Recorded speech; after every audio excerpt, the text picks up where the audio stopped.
بسم اللہ الرحمن الرحیم۔ السلام علیکم ورحمۃ اللہ وبرکاتہ۔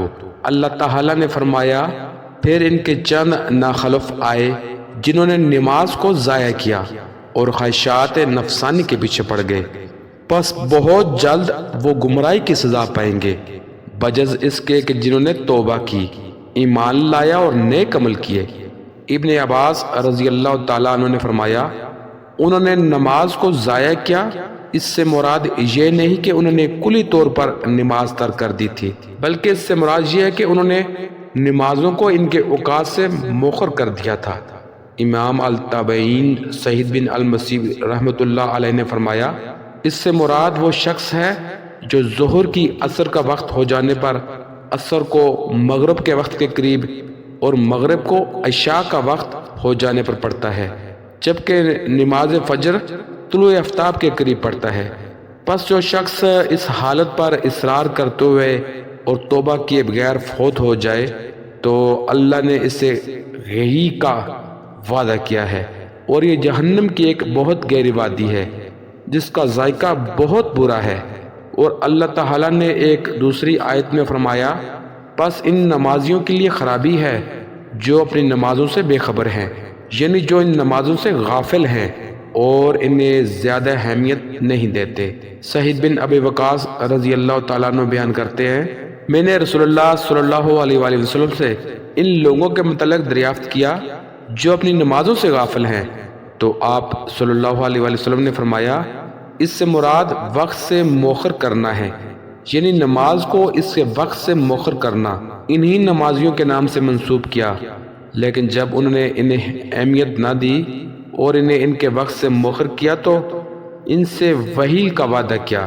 وہیل سے مراد شدید عذاب ہے۔ بعض نے کہا کہ وہیل جہنم میں ایک وادی ہے، اگر دنیا کے پہاڑ اس میں ڈال دیے جائیں تو اس کی شدت و حرارت کی وجہ سے وہ بھی پگھل جائیں۔ وہیل ایسے لوگوں کا مسکن ہے جو نماز کو اہمیت نہیں دیتے اور ان کے وقت سے مؤخر کر دیتے ہیں۔ البتہ جو شخص اللہ کے حضور توبہ کر لے اور اپنے کیے پر نادم ہو تو اس کا معاملہ الگ ہے۔ اللہ تعالیٰ نے ایک دوسری آیت میں فرمایا، ہے ایمان والو، تمہارے مال اور تمہاری اولاد تمہیں اللہ کی یاد سے غافل نہ کر پائے، اور جو کوئی ایسا کرے گا ایسے لوگ ہی خسارہ اٹھانے والے ہیں۔ مفسرین نے بیان کیا کہ اس آیت میں اللہ کے ذکر سے مراد 5 نمازیں ہیں۔ پس جو شخص اپنے مال کے ذریعے اپنی خرید و فروخت، اپنی معیشت، اپنی صنعت و تجارت اور اپنی اولاد کی وجہ سے مصروف ہو کر نماز کو اس کے وقت سے مؤخر کر دے تو ایسا شخص نقصان اٹھانے والوں میں سے ہے۔ اسی طرح نبی اکرم صلی اللہ علیہ وآلہ وسلم نے فرمایا، روز قیامت بندے سے ان کے اعمال میں سے سب سے پہلے نماز کا حساب لیا جائے گا۔ اگر وہ درست ہوئی تو وہ شخص کامیاب و کامران ہو گیا، اور اگر اس میں نقص رہا تو وہ ناکام و نامراد ہوگا۔ اللہ تعالیٰ نے جہنم کے بارے میں خبر دیتے ہوئے فرمایا، کون سی چیز تمہیں دوزخ میں لے آئی؟ وہ جواب دیں گے کہ ہم نہ نماز پڑھتے تھے، نہ مسکینوں کو کھانا کھلایا کرتے تھے، اور ہم قیامت کے دن کو ہمیشہ جھٹلا دیا کرتے تھے، حتیٰ کہ ہم کو موت آ گئی۔ پس شفاعت کرنے والوں کو شفاعت ان کے کسی کام نہ آئے۔ اور نبی صلی اللہ علیہ وآلہ وسلم نے فرمایا، ہمارے اور ان کے درمیان جو عہد ہے وہ نماز کا عہد ہے، پس جس نے اسے ترک کیا تو اس نے کفر کیا۔ بندے اور کفر کے درمیان جو حد فاصلہ ہے وہ ترک نماز ہے۔ اور رسول اللہ صلی اللہ علیہ وآلہ وسلم نے فرمایا، جس شخص کی نماز عصر فوت ہو گئی تو اس کے عمل ضائع ہو گئے۔ نیز رسول اللہ صلی اللہ علیہ وآلہ وسلم نے فرمایا، جو شخص جان بوجھ کر نماز چھوڑ دے تو اس سے اللہ کا ذمہ ختم ہو جاتا ہے۔ اور آپ صلی اللہ علیہ وآلہ وسلم نے فرمایا، مجھے حکم دیا گیا کہ میں لوگوں سے قتال کرتا رہوں حتیٰ کہ وہ یہ اقرار کر لیں کہ اللہ کے سوا کوئی معبود نہیں، وہ نماز قائم کریں اور زکوٰۃ ادا کریں۔ پس جب وہ یہ اعمال بجا لائیں تو انہوں نے حق اسلام کے علاوہ اپنی جانیں اور اپنے اموال مجھ سے بچا لیے، اور ان کا حساب اللہ کے ذمہ ہے۔ اور آپ صلی اللہ علیہ وآلہ وسلم نے فرمایا، جس شخص نے اس نماز کی حفاظت کی تو اس کے لیے روز قیامت نور و برہان اور نجات ہوگی، اور جس شخص نے اس کی حفاظت نہ کی تو اس کے لیے روز قیامت نور و برہان نہ ہوگی، نہ نجات، اور وہ قیامت کے دن فرعون، قارون، ہامون اور ابی بن خلف کے ساتھ ہوگا۔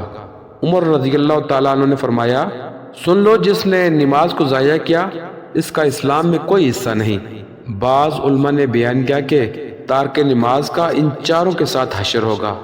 اس کی وجہ یہ ہے کہ وہ اپنے مال یا اپنی بادشاہت یا اپنی وزارت یا اپنی تجارت کی وجہ سے نماز سے غافل رہا۔ اگر تو وہ اپنے مال کی وجہ سے غافل رہا تو اس کا حشر قارون کے ساتھ ہوگا۔ اگر اپنی بادشاہت کی وجہ سے غافل رہا تو پھر فرعون کے ساتھ حشر ہوگا، اور اگر غفلت اس کی وزارت بنی تو پھر اس کا حشر ہامون کے ساتھ ہوگا، اور اگر وہ اپنے تجارت کی وجہ سے غافل رہا تو پھر اس کا حشر کفار مکہ کے تاجر ابی بن خلف کے ساتھ ہوگا۔ معاذ بن جبل رضی اللہ تعالیٰ عنہ سے روایت ہے کہ رسول اللہ صلی اللہ علیہ وآلہ وسلم نے فرمایا جس شخص نے جان بوجھ کر فرض نماز ترک کر دی تو اس سے اللہ عز و جل کا ذمہ اور ایمان ختم ہوئی۔ عمر بن خطاب رضی اللہ تعالیٰ عنہ بیان کرتے ہیں ایک آدمی رسول اللہ صلی اللہ علیہ وآلہ وسلم کی خدمت میں حاضر ہوا تو اس نے عرض کیا اللہ کے رسول، اللہ تعالیٰ کو اسلام میں کون سا عمل زیادہ محبوب ہے؟ آپ نے فرمایا نماز کو اس کے وقت پر ادا کرنا۔ جس نے نماز ترک کی تو اس کا دین نہیں، اور نماز دین کا ستون ہے۔ جب عمر بن خطاب رضی اللہ تعالیٰ عنہ کو نیزہ مارا گیا تو کسی نے کہا امیر المومنین نماز؟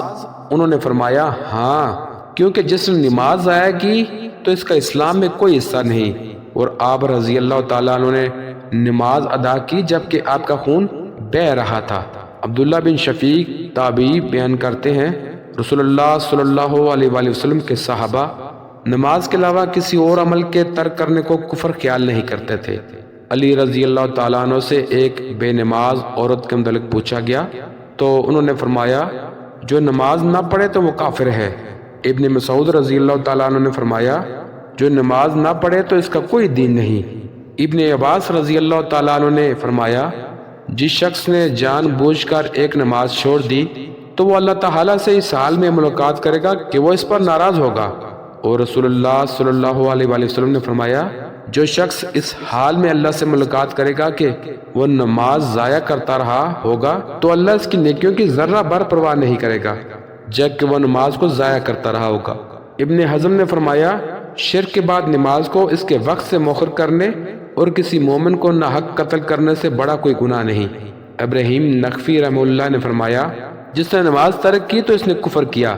عون بن عبداللہ رحمہ اللہ نے فرمایا جب بندے کو اس کی قبر میں داخل کیا جاتا ہے تو اس سے سب سے پہلے نماز کے بارے میں پوچھا جاتا ہے، اگر وہ درست ہوئی تو پھر اس کے باقی اعمال کو دیکھا جاتا ہے، اور اگر وہ درست نہ ہوئی تو پھر اس کے بعد اس کے کسی عمل کو نہیں دیکھا جائے گا۔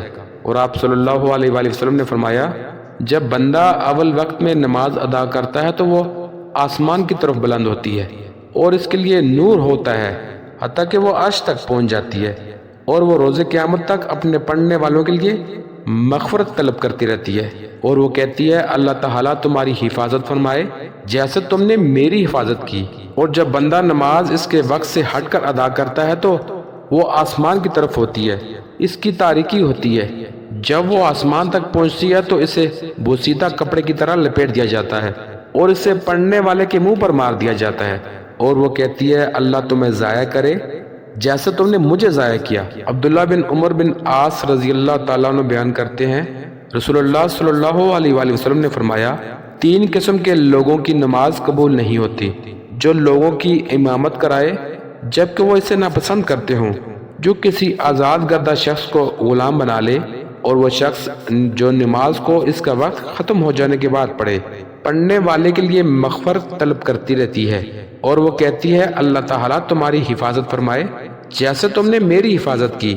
اور جب بندہ نماز اس کے وقت سے ہٹ کر ادا کرتا ہے تو وہ آسمان کی طرف بلند ہوتی ہے، اس کی تاریکی ہوتی ہے، جب وہ آسمان تک پہنچتی ہے تو اسے بوسیدہ کپڑے کی طرح لپیٹ دیا جاتا ہے اور اسے پڑھنے والے کے منہ پر مار دیا جاتا ہے، اور وہ کہتی ہے اللہ تمہیں ضائع کرے جیسے تم نے مجھے ضائع کیا۔ اللہ پاک سے دعا ہے کہ اللہ پاک ہمیں صحیح معنوں میں نماز سنت نبوی کے مطابق اور وقت پر ادا کرنے کی توفیق عطا فرمائے، آمین۔ ناظرین، کامنٹ باکس میں اللہ کے ناموں میں سے ایک نام لازمی لکھیے۔ جزاک اللہ۔